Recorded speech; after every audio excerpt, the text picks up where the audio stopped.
Sunrise Hyderabad को हराकर Gujarat Titans ने किया क्वालीफाई।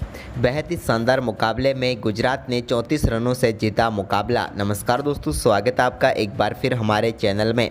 आईपीएल 2023 का आज बेहद ही शानदार मुकाबला गुजरात टाइटंस और सनराइज हैदराबाद के बीच खेला गया, जहां पर गुजरात टाइटंस ने शुभमन गिल के शतक और मोहम्मद शमी और मोहित शर्मा की शानदार गेंदबाजी के दम पर इस मुकाबले को शानदार तरीके से जीत लिया। तो दोस्तों, इस मुकाबले का पूरा हाईलाइट हम आपको बताएंगे, लेकिन उससे पहले गुजरात टाइटंस की शानदार जीत से आप भी खुश हैं तो इस वीडियो को लाइक जरूर करें और साथ ही साथ चैनल को सब्सक्राइब कर लें। तो चलिए दोस्तों, जानते हैं इस मुकाबले का पूरा हाईलाइट शुरुआत से ही। तो दोस्तों, आज के इस मुकाबले में सिक्का उछाला हार्दिक पांड्या ने, लेकिन गिरा एडन मार्करम के पक्ष में।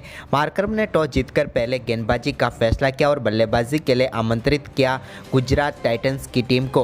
दोनों टीमें कुछ बदलावों के साथ आज मैदान पर उतरी। तो गुजरात की तरफ से पारी की शुरुआत करने उतरे रिद्धिमान शाह और शुभमन गिल, लेकिन पारी के पहले ओवर की तीसरी ही गेंद पर रिद्धिमान शाह को पेविलियन भेजा भुवनेश्वर कुमार ने।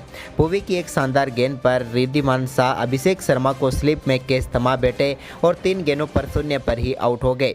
लेकिन इसके बाद नए बल्लेबाज साई सुदर्शन ने दूसरे ओवर की दूसरी गेंद पर एक बेहतरीन चौके के साथ अपनी पारी का आगाज किया। कवर की तरफ उन्होंने शानदार चौका लगाया। इसके बाद तीसरे ओवर की पहली गेंद पर शुभमन गिल के बल्ले से भी एक बेहतरीन चौका मिडॉन की तरफ देखने को मिला भुवनेश्वर कुमार की गेंद पर। तो वहीं पर इसी ओवर की तीसरी गेंद पर एक और शानदार चौका साई सुदर्शन के बल्ले से कवर ड्राइव के जरिए देखने को मिला।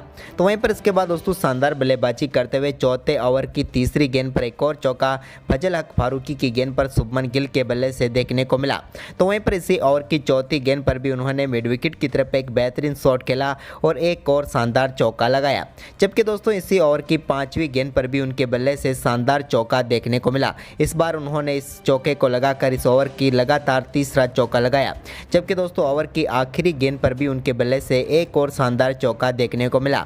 यानी कि चौथे ओवर में फजल हक फारूकी की 4 गेंदों पर 4 लगातार चौके जड़े शानदार बल्लेबाजी करते हुए शुभमन गिल ने।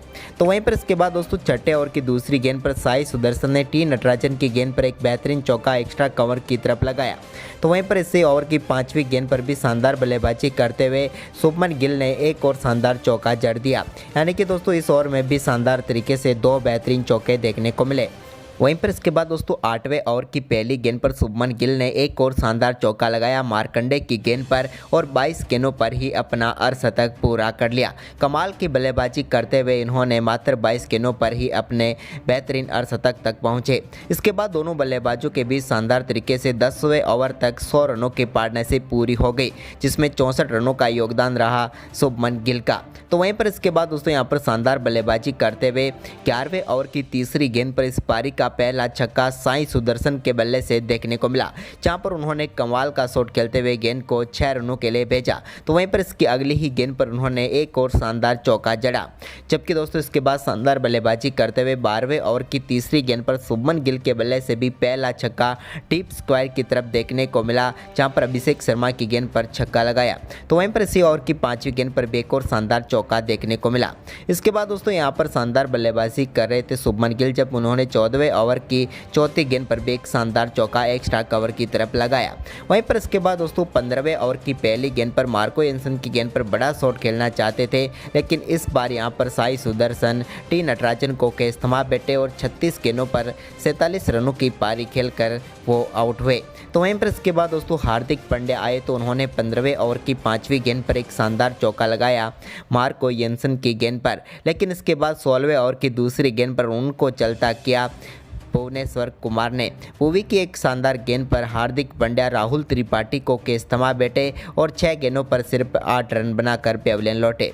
इसके बाद दोस्तों 16वें ओवर की चौथी गेंद पर शुभमन गिल ने एक शानदार चौका लगाया, लेकिन इसके बाद यहां पर 17वें ओवर की तीसरी गेंद पर मिलर के बल्ले से भी एक शानदार शॉट देखने को मिला। लेकिन इसके बाद इसी ओवर की चौथी गेंद पर डेविड मिलर को मार्करम ने कैच करके पेविलियन भेजा। टी नटराजन ने और 5 गेंदों पर सिर्फ 7 रन बना पाए। इसके बाद यहां पर फजल हक फारूकी ने 18वें ओवर की तीसरी गेंद पर राहुल तेवतिया को भी पेविलियन भेज दिया। वो 3 गेंदों पर सिर्फ 3 ही रन बना पाए। वहीं पर इसके बाद शुभमन गिल ने कमाल की बल्लेबाजी करते हुए शानदार अपना शतक पूरा किया जब उन्होंने 19वें ओवर की दूसरी गेंद पर सिंगल के साथ आईपीएल इतिहास का अपना पहला शतक जमाया। शुभमन गिल की कमाल की बल्लेबाजी रही थी और उन्होंने अपने शतक के लिए मात्र 56 गेंदों का ही सामना किया और बेहतरीन शतक जड़ दिया, लेकिन शतक के बाद वो भी ज़्यादा देर तक टिक नहीं पाए और 20वें ओवर की पहली गेंद पर अब्दुल समद को अपना कैच थमा बैठे। अब्दुल समद ने बेहतरीन कैच किया और शुभमन गिल जो कि इस मुकाबले में 58 गेंदों पर 101 रनों की कमाल की पारी खेलकर पेविलियन लौटे। तो वहीं पर इसके बाद 20वें ओवर की दूसरी गेंद पर नए बल्लेबाज राशिद खान आए और राशिद खान गए, वो अपना खाता भी नहीं खोल पाए और भुवनेश्वर कुमार ने 20वें ओवर की शुरुआती 2 गेंदों पर 2 विकेट चटका ली। इसके बाद नए बल्लेबाज नूर यहाँ पर क्रीज पर उतरे, लेकिन नूर अहमद यहाँ पर रन लेना चाहते थे, लेकिन भुवनेश्वर कुमार के एक शानदार थ्रो ने उनकी पारी को भी समाप्त कर दिया और यहाँ पर इस मुकाबले में टीम की हैट्रिक पूरी कर ली हैदराबाद ने, यानी कि 20वें ओवर की 3 गेंदों पर 3 विकेट मिले।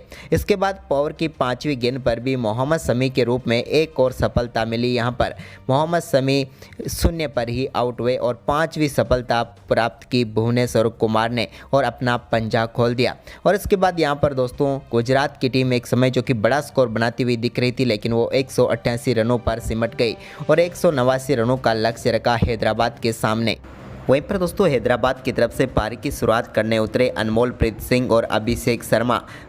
मोहम्मद शमी के पहले ओवर की चौथी गेंद पर अनमोलप्रीत सिंह ने एक बेहतरीन चौका लगाकर टीम के लिए अच्छा आगाज किया, लेकिन दोस्तों इसके बाद इसी ओवर की 5वीं ही गेंद पर अनमोलप्रीत सिंह अपना कैच राशिद खान को थमा बैठे और बड़ा झटका लगा यहाँ पर सनराइज हैदराबाद की टीम को। अनमोलप्रीत सिंह 4 गेंदों पर 5 रन बनाकर पेविलियन लौटे। तो वहीं पर इसके बाद दूसरे ओवर की पहली गेंद पर यश दयाल के शानदार चौके के साथ अभिषेक शर्मा ने भी अपना बेहतरीन आगाज किया, लेकिन इसी ओवर की चौथी गेंद पर वो भी खराब बल्लेबाजी करते हुए यहाँ पर विकेट कीपर रिद्धिमान शाह को अपना कैच थमा बैठे और दूसरा झटका लगा सनराइज हैदराबाद की टीम को। अभिषेक शर्मा इस मुकाबले में ज़्यादा कुछ खास नहीं कर पाए और 5 गेंदों पर 4 रन बनाकर वो भी पेविलियन लौट गए। इसके बाद दोस्तों यहाँ पर नए बल्लेबाज राहुल त्रिपाठी क्रीज पर उतरे, उनसे बड़े अच्छे परफॉर्मेंस की उम्मीद थी, लेकिन वो भी ज़्यादा कुछ खास नहीं कर पाए और तीसरे ओवर की पहली ही गेंद पर वो भी चलते बने। त्रिपाठी को मोहम्मद शमी ने आउट किया और 2 गेंदों पर 1 रन बनाकर वो भी आउट हुए।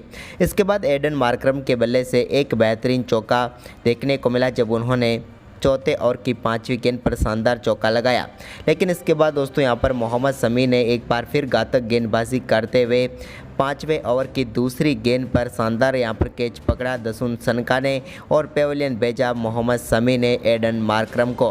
मार्करम 10 गेंदों पर 10 रन बनाकर पेविलियन लौटे। तो वहीं पर इसके बाद दोस्तों यहाँ पर सनवीर सिंह उतरे, तो उन्होंने शानदार बल्लेबाजी करते हुए 5वें ओवर की आखिरी गेंद पर एक बेहतरीन छक्का मिडॉन के ऊपर से लगाया, लेकिन इसके बाद दोस्तों यहाँ पर एक बार फिर क्लासेन ने भी शानदार बल्लेबाजी करते हुए एक छक्का उनके बल्ले से भी देखने को मिला। छठे ओवर की चौथी गेंद पर एक्स्ट्रा कवर के ऊपर से ये कमाल का शॉट था।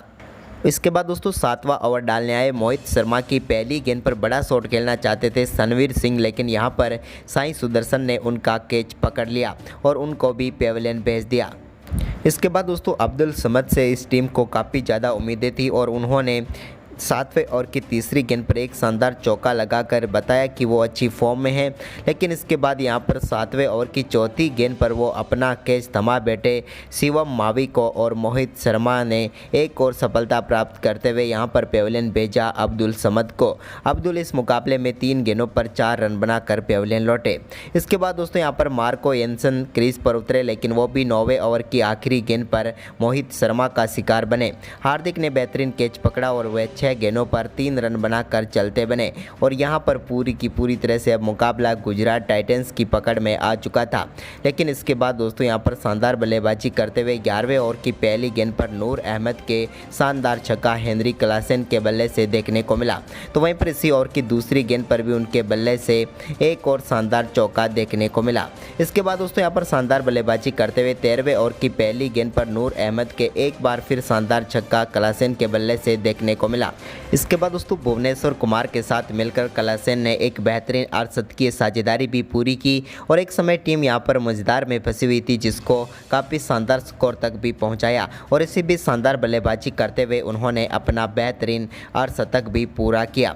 वहीं पर उनकी शानदार बल्लेबाजी 16वें ओवर तक तो जारी रही, लेकिन इसके बाद दोस्तों 17वें ओवर की 5वीं गेंद पर वो मोहम्मद शमी के सामने बड़ा शॉट खेलना चाहते थे, लेकिन यहाँ पर वो गलती कर बैठे और उनका बेहतरीन कैच डेविड मिलर ने पकड़ा और 44 गेंदों पर शानदार 64 रनों की पारी खेलकर हेनरिक क्लासेन पेविलियन लौटे। उनकी ये पारी कमाल की थी।